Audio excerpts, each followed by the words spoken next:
नवरात्राच्या निमित्तानं कर्तृत्ववान महिलांच्या विशेष परिचयात्मक कार्यक्रमात आपल्या सगळ्यांचं स्वागत। मी प्रसाद काथे।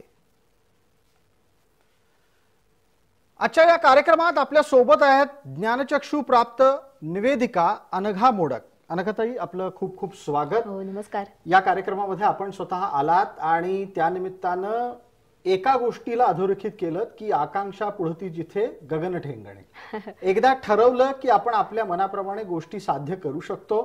मला तुमच्याकडून याच गोष्टीची खरं तर प्रेरणा स्वतःसाठी हवी आहे, आमच्या सर्व प्रेक्षकांपर्यंत तुम्ही ती न्यावी याही विनंतीने आपल्याला असं विचारेन। पहिला प्रश्न की जेव्हा एखादी गोष्ट करायची आहे असं तुम्ही आता ठरवता त्यावेळेला तुमच्या समोर काही आव्हानं असतात का? त्याच्यासाठीचा गृहपाठ कसा पूर्ण होतो? माझ्या एकटीसमोर नाही सर, मला असं वाटतं कोणतीही गोष्ट करायची असं ठरवलं की प्रत्येकासमोरच आव्हान असतं, फक्त ते भिन्न भिन्न असतं। त्यामुळे मला असं वाटतं की तुम्ही कशा पद्धतीने त्या गोष्टीकडे पाहता हा दृष्टिकोन फार महत्त्वाचा असतो। त्याला आव्हान म्हणून बघायचं का त्याची एक पायरी म्हणून पुढे जायचं? कारण त्याचा जर सोपान चढत जायचा असेल तर तुम्हाला थोडंसं स्वतःला पुश करणं भाग असतं आणि अशा पद्धतीने जर आपण एखाद्या गोष्टीकडे पाहत राहिलो तर निश्चितपणे त्याची उत्तरही सापडतात, करण्याची तयारी कळते। आणि गृहपाठ मला असं वाटतं की प्रत्येक गोष्टीनुसार भिन्न असतो। कार्यक्रम असेल तर त्याच्यासाठीचा रियाज भिन्न, मंचावर बसायचं असेल तर त्याच्यासाठीची सादरीकरणाची तयारी भिन्न। जर मला कुठल्या आज जसं व्हिज्युअल माध्यम आहे तर तिथे माझे डोळे नाहीत हा फॅक्टर मध्ये येताच कामा नाहीये, कारण इयरदेचे तियरदे बोलत असताना तुम्हाला एका मर्यादेनंतर डोळ्यांची गरज भासत नाही। त्यामुळे एवढ्या स्पष्ट जर मला असं वाटतं की आपला विचार ठेवला तर कोणत्याच अडचणी आणि आव्हान याला आपण घाबरत नाही। तुम्ही मगाशीच म्हटलं तसं की त्याच्या पायऱ्या करत चढत पुढे प्रवास सुरू होतो। आणि यामध्ये ज्या वेळेला आजच्या युगात एखादी गोष्ट करून दाखवा असं आपण अनेकांना सांगतो तेव्हा बऱ्याचदा माणसं त्याची कारणं आधी देतात की अरे बापरे ही तर ही यातली ही अडचण आहे, यातली ही अडचण आहे। समजा आपण एक उदाहरणासाठी तुमच्या म्हणजे माझ्याकडे जो तपशील आहे त्याच्यात बहुविध पैलू तुमच्या व्यक्तिमत्वाला आहेत। निवेदनाच्या बद्दल जर आपण चर्चा करायची तर तुम्ही निवेदनाच्या साठी तयारी कशी करता? आता तयारी करताना काही अडचणी आहेत का? आणि मुख्यत्वे करून ब्रेल मध्ये गोष्टी उपलब्ध असतात का? कोणी तुम्हाला निवेदनाच्या साठी काही गोष्टी वाचून दाखवतं आणि त्या तुम्ही लक्षात ठेवून सादरीकरण करता? म्हणजे आत्ताचा भाग असा आहे की जसं सर म्हणाले की विविधांगी अभ्यास करायला लागतो, कारण मी फक्त निवेदिका म्हणून काम करत नाही। त्यामुळे आता फक्त निवेदनापुरता मर्यादित विचार ठेवायचा। तर मी 25व्या वर्षी मला अंधत्व आलेलं असल्यामुळे माझं ब्रेलवरती तेवढी कमांड नाही किंवा मी तितकी अजून म्हणजे ते उत्तम पद्धतीने हँडल करू शकत नाही, ती माझी मर्यादा आहे असं मी म्हणेन। मग या वेळेला जेव्हा निवेदनाच्या साठीचा अभ्यास करायचा असेल तर एखादा विषय तुमच्यापर्यंत पोहोचला आणि सांगितलं जातं की या दिवशी या वेळेला अनघा मोडक यांना अमुक एका विषयावर कार्यक्रमाचं सूत्रसंचालन करायचंय, तर मग तयारी कशी असते तुमची? मी आधीपासून निवेदन करत आलेली आहे, त्याच्यामुळे खूप वेगळी तयारी नाही करायला लागली। एवढंच होतं फक्त की तुमच्या हातात संदर्भांचे कागद असतात, ते कागद तुमच्याकडे नाहीत म्हटल्यावर तुम्हाला 100% तुमच्या बुद्धिमत्तेवर विश्वास ठेवावा लागतो। किंबहुना स्मरणशक्ती दिली, आज आपण शक्तीच्या उपासनेसाठीच खरं तर भेटलोय ना, म्हणजे नवरात्र ही सुद्धा शक्ती उपासनाच आहे। तर मला असं वाटतं म्हणूनच आपण स्मरणाला सुद्धा शक्ती असं म्हणतो। याचा अर्थ ती आपली ताकद आहे, ती वापरलीच नाही तर काय। पूर्वीच्या काळापासून सगळे जी गुरुकुलं होती सर, ती गुरुकुलं ही मौखिक परंपरेचीच होती, तिथे लिखित परंपरा तशीही कमी होती। त्यामुळे जे आपलं मूळ आहे ते आपल्याला विसरायची आवश्यकता नाही। जे सगळं मी ऐकते ते मुखोद्गत करायचं आणि म्हणायचं, आणि ते काही पाठांतर नाही, कारण आपण काही रट्टा मारुगिरी करत नाही। बिलकुल आत्मसात करणं हा त्यातला एक महत्त्वाचा घटक आहे। मला टिप्स लागतील तुमच्याकडून। आणि अनेक अनेक वृत्त निवेदक किंवा कार्यक्रम सादर करते असतील, कलाकार असतील, या सगळ्यांच्यासाठी एखादी केलेली गोष्ट लक्षात ठेवणं फार गरजेचं आहे। पण आजकाल असं झालंय की मोबाईलच्या युगामध्ये लोकांना 2 मिनिटांपूर्वी काय घडलंय ते सुद्धा लक्षात नसतं। स्मरणशक्ती टिकवणं, वाढवणं, जोपासणं या 3 टप्प्यांवर काही विशेष टिप्स आहेत तुमच्या? बापरे, मी टिप्स म्हणण्यापेक्षा मी असं म्हणते की कदाचित माझ्या समोर ही मर्यादा आल्यामुळे, मर्यादा म्हणण्यापेक्षा एक टप्पा आल्यामुळे मी त्या गोष्टीकडे जास्त सुंदर पद्धतीने पाहायला लागले। लहानपणापासून या गोष्टीचे संस्कार रुजवले गेले पाहिजेत असं माझं प्रामाणिक मत आहे सर, कारण ही गोष्ट अशी अचानक नाही, कुठलंच बी रुजवल्याशिवाय ते त्याचं भरण पोषण केल्याशिवाय ते फलद्रूप होत नाही. तेच माझ्याही स्मरणशक्तीचं आहे की लहानपणी सातत्याने मंत्र स्तोत्र, माझ्या घरी हरिपाठ असायचे, हे सतत जे कानावर पडलं गेलं, कीर्तन ऐकली गेली, जसा कीर्तनकार बुवा एकदा उभा राहिला की 4 तास जर जर जर जर जर जर सगळं नवनीत मांडत जातो. तर हे येतं कुठून नवनीत? तर हे जसं मुरवत नेणं ही सगळ्यात महत्वाची गोष्ट असते की तुम्ही सातत्यानं काहीतरी ऐकत राहिलं पाहिजे. आणि जे ऐकतोय ते मुळात साठवतो का आपण? जसं मेमरी कार्ड असतं आपल्याकडे, याचा अर्थ ते साठवूनच ठेवतंय ना. मग माझ्या बुद्धीचं मेमरी कार्ड हे सगळं साठवून ठेवून ते युटिलाइजच करत नसेल तर मग अवघड आहे. बिलकुल. आणि या दरम्यान तुम्ही नवनीत हा शब्द वापरला. नवनीत हा लोण्याचा समानार्थी शब्द आहे. आणि लोणी हे दुधाच्या सत्व काढण्याचं एक एक टप्प्यातलं रूप आहे. थोडक्यात काय तर जे तुम्हाला ज्ञान मिळतं त्या सत्वाला तुमच्या स्वत्वामध्ये सुद्धा सामील केलं गेलं पाहिजे, तेव्हाच ती घुसळून नवनीत काढण्याची प्रक्रिया. म्हणणारच होतं की मंथन झाल्याशिवाय नवनीत येत नाही, त्यामुळे मंथनाला पर्याय नाही. पण आता पुढे जाण्यासाठी तुम्हाला हे नक्की माहिती पाहिजे की त्याचं रूप बदलायचं असेल तर ते कोणतं करायचं. बिलकुल. स्नेहात म्हणजे स्नेहार्ध असणाऱ्या तुपाचं करायचं आहे का पुन्हा नवनीताचं करायचं, आणि त्याला सुद्धा ऊर्जेची जोड लागणार आहे लोण्यापासून तुपापर्यंत जाण्यासाठी. मला एक आणखीन तुमची कौशल्यपूर्ण ओळख लोकांना सांगायची आहे, ती आहे पॉडकास्ट करण्याची. ही नव्या युगाची भाषा आहे. ती करताना काही पथ्य पाळावी लागली की तुम्ही त्यालाही अत्यंत सहजगत्या सामोरं गेलात की होय आपल्याला हे करायचंय, याला आव्हान म्हणून स्वीकारलात की कसं? जेव्हा मी पॉडकास्ट करायला लागले, मुळात आमच्या स्वयं संस्थेसाठी मी पॉडकास्टची सुरुवात केली. तर स्वयंसाठी करत असताना थोडंसं असं होतं ना की निवेदन व्याख्यान हे इतकं डोक्यात बसलेलं असतं की त्याचा एक अलंकृत बाज आपल्या डोक्यात असतो ना सर, की ते फुलवून फुलवून फुलवून सांगायचंय. आणि पॉडकास्ट ही तुम्ही म्हणालात तसं कनेक्ट होण्याची भाषा असते. तितकं सोपं साधं गप्पा मारल्यासारखं ते वाटलं पाहिजे. पहिले 2-3 भाग मला किंचित अवघड गेलं की त्याची निवेदनाची शैली तर त्याच्यात येत नाहीये ना, पुन्हा हे तपासून पाहावं लागलं. पण एकदा तुम्हाला जाण्याचा रस्ता कळला की मार्ग चुकत नाही.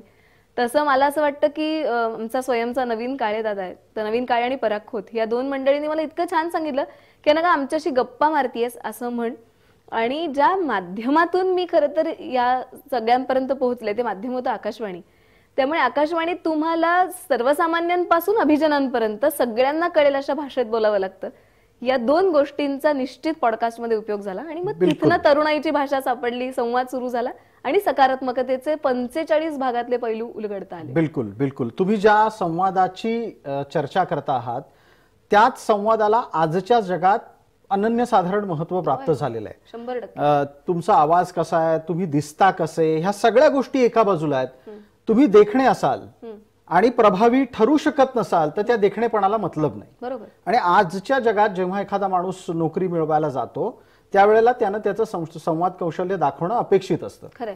साधारणपणे तुम्ही या सर्व क्षेत्रात आता संवाद शाळा घेता. शाळा घेणं हा मराठीतला एक वेगळा सध्याचा वाक्प्रचार आहे, आपण त्याला बाजूला ठेवू. पण तुम्ही जेव्हा संवाद शिकवता तेव्हा तो अर्थपूर्ण असावा, फापट पसारा नसलेला असावा आणि नेमके आणि मोजके शब्द असलेला असावा. या सगळ्याच्यासाठी काय काय सांगता? मुळात जसं सर म्हणालात की शाळा मी कोणाचीच घेत नाही. मी शाळा ह्याचसाठी शब्द वापरलाय कारण शाळेत आपण निरागसतेने येतो.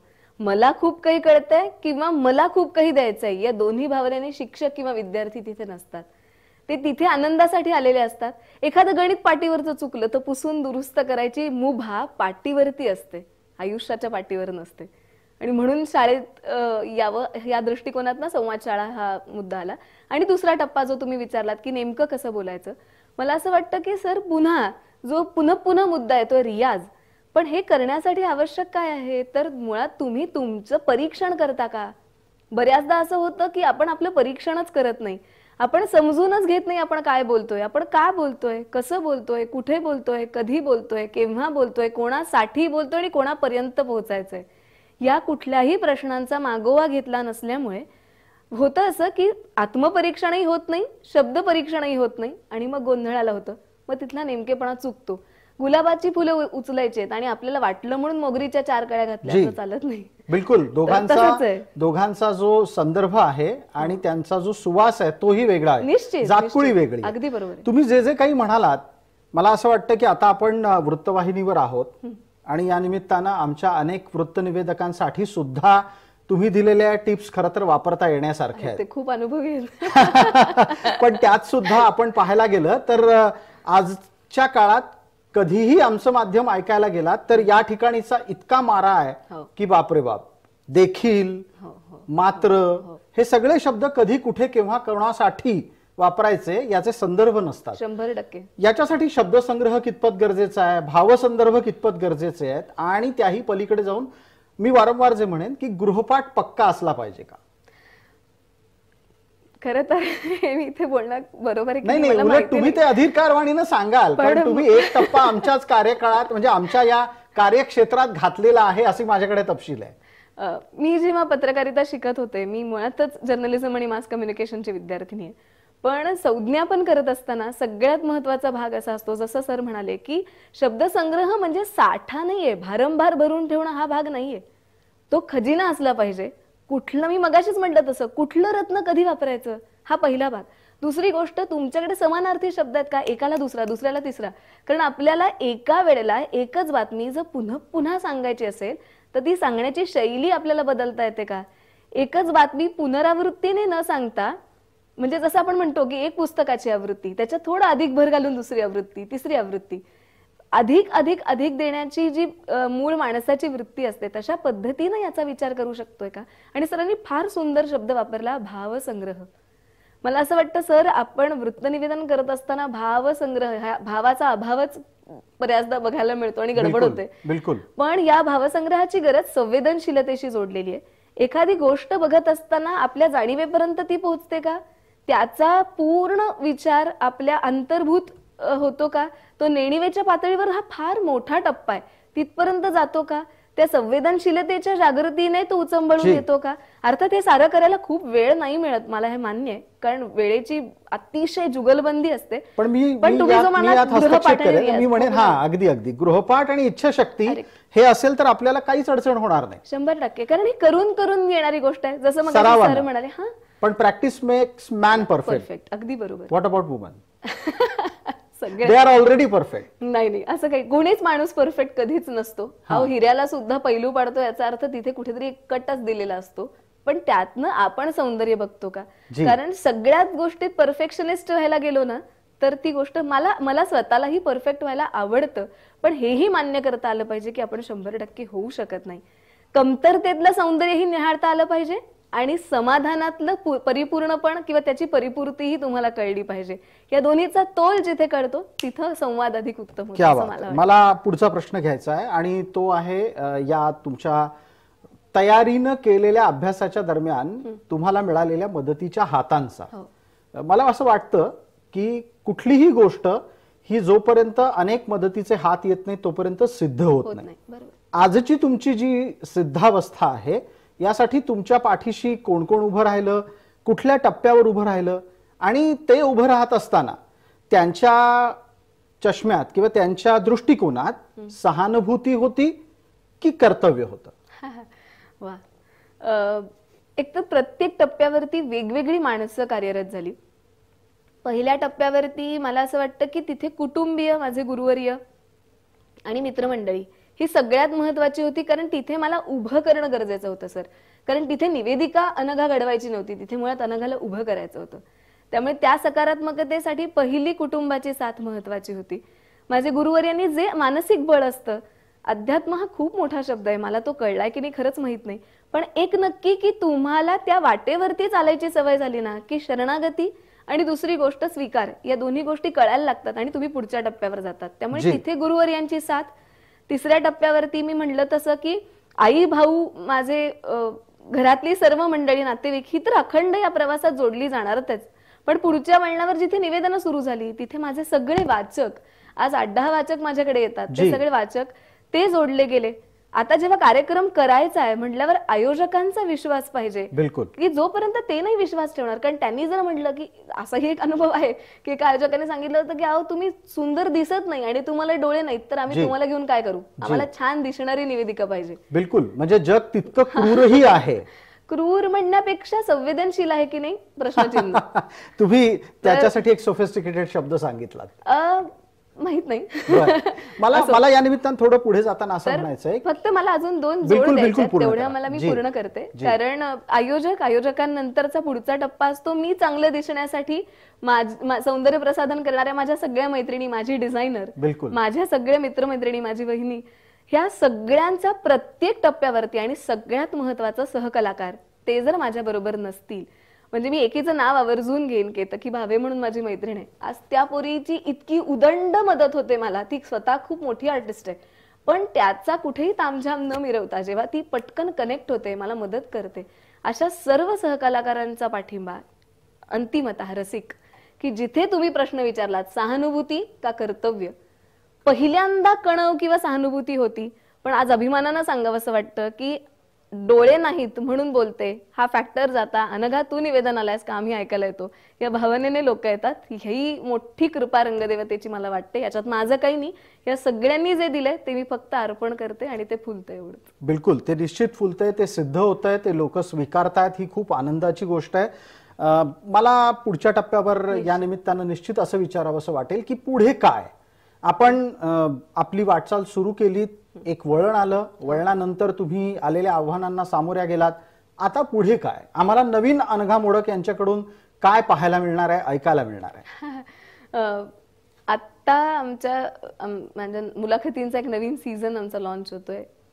आज मी पहिल्यांदा हे माध्यमासमोर सांगते, पण माझ्यावरती पुस्तक येतंय आणि अभिनेत्री संपदा जोगळेकर कुलकर्णी, ही अतिशय गोड माझी मैत्रीण, फिलॉसॉफर, तत्वज्ञ असं मी म्हणेन, माझ्या अगदी जवळची अशी संपदा ताई. आणि तिनं हे लिहिण्याचं फार छान कारण काय माहितीये सर, ती दिग्दर्शिका आहे, ती निवेदिका आहे, ती अभिनेत्री आहे, ती शब्द जाणणारी आहे आणि ती मैत्रीण. बिलकुल, ह्या सगळ्या अंगाने ती पाहू शकते आणि म्हणून ती आज हे पुस्तक लिहितीये. काही महिन्यात ते प्रकाशित होईल आणि एक वेगळा उपक्रम आम्ही दोघी घेऊन येण्याच्या विचारात आहोत, पण आता मी त्याबद्दल काही सांगणार नाही. नाही, बिलकुल तुमचं ट्रेड सिक्रेट असेल, पण तुम्ही जी काही बातमी आम्हाला दिली आणि ती या निमित्तानं सगळ्या जय महाराष्ट्राच्या प्रेक्षकांपर्यंत पोहोचतीये की अनघा मोडक यांच्यावर पुस्तक येत आहे आणि आपण आजच्या कार्यक्रमामध्ये अनघा मोडक यांच्याकडून प्रेरणा घेतोय. त्याच्या पलीकडे जाऊन सुद्धा प्रत्येकाला हे पुस्तक निरंतर प्रेरणा देणारच ठरेल असा मला ठाम विश्वास आहे. या तुमच्या वाटचालीमध्ये एक प्रश्न असा आहे की जेव्हा महत्वाचं वळण तुमच्या आयुष्यात आलं, त्या क्षणाला तुमची भावना ही निश्चित कशा स्वरूपाची होती हेही लोकांना यासाठी सांगणं गरजेचं आहे. मी कुठल्याही प्रकारे कोणत्याही जखमीची खपली काढतोय असं नाही, पण लोकांना त्याची प्रेरणा कळली पाहिजे. माणसं आयुष्य खडतर आहे म्हणून ते चालायचंच नाही या प्रकारे जर वागत असतील तर त्यांना आपल्याला जागं करण्याची गरज आहे आणि मला वाटतं की तुमचा एक आदर्श त्यांच्या समोर गेला पाहिजे. मी अनेकदा हे अनेक मुलाखतीत सांगितलंय की त्या क्षणी काहीच नाही वाटत हो सर, कारण तेव्हा फक्त ब्लँक हा एकच टप्पा असतो, कारण तुम्हाला कळतच नसतं काय घडलंय. मुद्दा पुढचा असतो की तुम्ही पुढच्या टप्प्यावर कसं घडता किंवा घडवलं जातं. जो मी पहिला भाग मगाशी सांगितला, जेव्हा सरांनी विचारलं की कशी साखळी घडण्याची वाढत गेली, तिथं पहिल्यांदा तुमच्याकडे कशा पद्धतीने पाहिलं जाते. मी अतिशय आनंदाने ही गोष्ट सांगेन की यात माझी आई, भाऊ, माझे गुरुवर्य, या सगळ्यांचा, अनेकांचा, मी किती जणांची नावं घेऊ, या सगळ्यांनी पहिली काही गोष्ट केली असेल ना तर मला अजिबात थोंबाळलं नाही. पहिले 2 महिने माझी तब्येत खूपच काय म्हणू ना, स्टिरॉइड्स आणि या सगळ्या गोष्टींमुळे ते तशी थोडीशी नाजूक होती. अशा वेळेला त्यांनी नक्की सांभाळलं. म्हणजे अगदी माझे केस सुद्धा लांब असल्यामुळे ते धुता यायचे नाहीत, तर ते कशा पद्धतीने धुवायचे याचीही सिक्रेट शोधून काढली. हे सगळं करताना खूप बारीक बारीक बारीक बारीक टप्प्यांमधले बदल होते. पण आम्ही तुझ्यासाठी काहीतरी करतोय ह्या उपकाराचं अवडंबरही नव्हतं. तू किती आता हवालदिल झालीस आणि नाजूक आहेस हे थोंबाळणं नव्हतं, आणि आता तुला कितीतरी काहीतरी केलं पाहिजे याचं उगाचचे बाऊ नव्हते. जे होतं ते त्या क्षणाचं होतं आणि अत्यंत शांतपणे स्वीकारलेलं होतं. जी, मला यात शांतता खूप महत्वाची असते. बिलकुल, नाहीतर अनेकदा असं होतं की घरातलेच कोलमडून पडतात. अगदी बरोबर. मला त्याच निमित्तानं विचारायचंय की तुमच्या घरात आई वडिलांनी उभं राहणं तुमच्या पाठीशी, ही प्रक्रिया निश्चित तुम्हाला सगळ्यात जास्त उमेद देणारी असणार. 100%. अशाच पद्धतीनं इतर पालकांना आपण काही सांगू इच्छित आहात का? नक्की नक्की. आणि मी असं म्हणेन की हे केवळ आणि केवळ आपल्याला अशा स्थितीतल्याच पालकांना नाही सांगायचंय. अनेक डोळस पालक आणि डोळस पाल्य असलेल्यांनाही सांगणं गरजेचं आहे. मुळात सर जसं म्हणाले की डोळे डोळस असणं नसणं हे सपाट, आपण माणूस आहोत, माणसासारखं माणसाशी जर बोलायचं असेल तर मी जे म्हटलं तर कोणत्याच परिस्थितीत स्वतःलाही नाही आणि त्या लेकरांनाही नाही, कोणत्याच परिस्थितीत अति लाड करू नका किंवा अति मागे लागून स्पर्धेत घालवायचंय म्हणूनही पुढे जाऊ नका, कारण समतोलाला पर्यायच नसतो. आणि मी तर नेहमीच म्हणते की माझे बाबाही हे पूर्वी म्हणायचे, ते आता हयात नाही, पण हे नेहमी मला बाबा सांगायचे की अनघा हरल्याशिवाय पुढे जाता येत नाही बाळा. एकदा शिखरावर चढलं की एक डोंगर उतरल्याशिवाय, सह्याद्री उतरल्याशिवाय हिमालय नाही चढता येणार सर आपल्याला. जर हिमालय चढायचा असेल तर सह्याद्री उतरावा लागेल. याचा अर्थ आयुष्याचा. मी नेहमी हा प्रश्न विचारते अनेक व्याख्यानातून, तो आज तुम्हा सगळ्यांना विचारा असं वाटतो, ईसीजीचा रिपोर्ट सरळ रेषेत आला तर बरा वाटतो का? क्या बात आहे. ज्यांना ईसीजीचा सरळ रेषेत आलेला रिपोर्ट कळतो त्यांना लक्षात येतं की चढ उताराची आव्हानं काय असतात. ते चढ उतार म्हणजे जिवंतपणा आहे. जर ते चढ उतारच जिवंतपणा असेल आणि तो शांतपणे जर आपण स्वीकारला, शांतपणे याचा अर्थ समाधी अवस्था असं काही माझं म्हणणं नाही किंवा मेडिटेटिव्ह लेवल, शांतपणे याचा अर्थ जे आहे ते स्वीकारणं. आणि हे 100% वेळा नाही शक्य होत सर, मलाही नाही होत, आमच्या घरच्यांनाही नाही होत. बिलकुल. पण हेही मान्य करता आलं पाहिजे की आता मी आदर्श आहे म्हणजे मी त्या चौकटीतच बसते, असं होत नाही. मग यातला एक टप्पा, एक पटकन छोटा प्रश्न आहे, आपल्याकडे वेळेची मर्यादा आहे, त्या निमित्तानं मी विचारू इच्छितो की पालकांच्या साठीचंही आपलं सांगणं ऐकलं, मुलांनाही काही ना काहीतरी आपल्याकडून सांगितलं गेलं पाहिजे असं मला वाटतं विनम्रपूर्वक. मित्रांनो, मी काही अगेन मी स्वतःला आयडल वगैरे अजिबात समजत नाही, कारण प्रत्येक टप्प्यावरती क्षणाक्षणाला गोष्टी बदलत असतात. But what ever I feel की ती ओळ मला फार आवडते की कौन कहता है कि आसमां को सुराख नहीं पड़ता, सुराख म्हणजे छेद किंवा आपण खड्डा असं म्हणू, की कौन कहता है कि आसमां को सुराख नहीं पड़ता, एक पत्थर तो तबीयत से उछालो यारो. तुम्ही ठरवलं तर वाटेल तर घडू शकतं, पण तुम्ही काय ठरवताय? तुम्ही कोणाचं वाईट करायचं ठरवताय, स्वतःचं वाईट करायचं ठरवताय का, तुम्ही कोणत्या गोष्टी ठरवताय ह्याला खूप महत्व असतं. बिलकुल. त्या जर उत्तम ठरल्या तर झालं. बिलकुल बिलकुल. अगदी या निमित्तानं तुमच्याशी अगदी मनमोकळ्या गप्पा आम्हाला करता आल्या. वेळ मर्यादा असल्यानं आपल्याला इथे थांबावं लागतंय, अन्यथा अजून कितीतरी वेळ आपल्याशी बोलता आलं असतं. तुम्ही आलात त्याबद्दल खूप खूप आभार आणि मनपूर्वक धन्यवाद. तुमच्या पुस्तकाला आणि त्यानंतरच्याही अनेक उपक्रमांना आमच्या मनपूर्वक शुभेच्छा. Thank you sir. आणि मला इथे बोलवलं आणि वेगळे प्रश्न विचारले गेले, संवादाचा थोडा वेगळा विचार मला मांडता आला, याचा मला फार आनंद वाटतोय. अगदी तेच आमचं वेगळेपण आहे, हे मी अधोरेखित करतो. आणि या कार्यक्रमात आपण आलात त्याबद्दल एकदा पुन्हा आपले धन्यवाद देतो, आपल्याला आभार मानतो. या कार्यक्रमामध्ये तूर्तास इतकंच. आपण सर्व पाहत रहा फक्त जय महाराष्ट्र.